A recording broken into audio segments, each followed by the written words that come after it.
உங்க குவார்டர்லி எக்ஸாம்ஸ்ல ஈஸியா time management பண்ண சொல்லித்தரேன். குவார்டர்லி எக்ஸாம்ஸ் வருதுன்றதால எல்லாரும் ரொம்ப ரெக்வஸ்ட் பண்ணி கேட்ட வீடியோ இது. முதல் விஷயம், கொஸ்டின் பேப்பர் வாங்கின உடனே ஆன்சர்ஸ் எழுதாம ஒரு 5 to 10 மினிட்ஸ் டைம் எடுத்து கம்ப்ளீட்டா படிச்சு பாருங்க.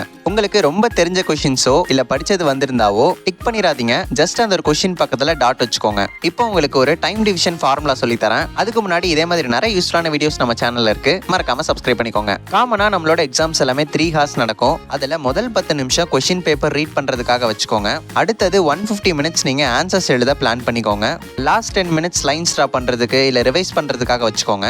இடையில ஒரு 10 நிமிஷம் அங்கங்க மறந்துடுவோம் இல்ல ஸ்டக் ஆகி நின்றுவோம், அதுக்காக யூஸ் பண்ணிக்கலாம். டோட்டலா எல்லாத்தையும் சேர்த்து நமக்கு 3 ஹார்ஸ் வந்துடும். இன்னொரு முக்கியமான விஷயம் என்னன்னா, எக்ஸாம் எழுத போறதுக்கு முன்னாடியே உங்க வாட்ச்ல ஒரு 10 மினிட்ஸ் ஃபாஸ்ட் ஃபார்வர்ட் பண்ணி வச்சுக்கோங்க. ஏன்னா எக்ஸாம் எழுதி முடிக்கிறப்போ உங்களுக்கு எக்ஸ்ட்ரா 10 மினிட்ஸ் இருக்க மாதிரி ஃபீல் ஆகும். 2 மார்க்ஸ் அண்ட் 5 மார்க்ஸ்க்குலாம் எவ்வளவு டைம் எடுத்துக்கலான்ற டீடைல்ஸ் வேணும்னு நினைச்சீங்கன்னா கமெண்ட் பண்ணுங்க. எவ்வளவு பேருக்கு வேணும்ன்றதை பார்த்துட்டு பார்ட் 2 எடுத்துட்டு வரேன். நம்மளோட ஹேண்ட் ரைட்டிங் கிளாஸ்ல ஜாயின் பண்ண இந்த நம்பருக்கு வாட்ஸ்அப் பண்ணுங்க. டீடைல்ஸ் நான் ஷேர் பண்றேன்.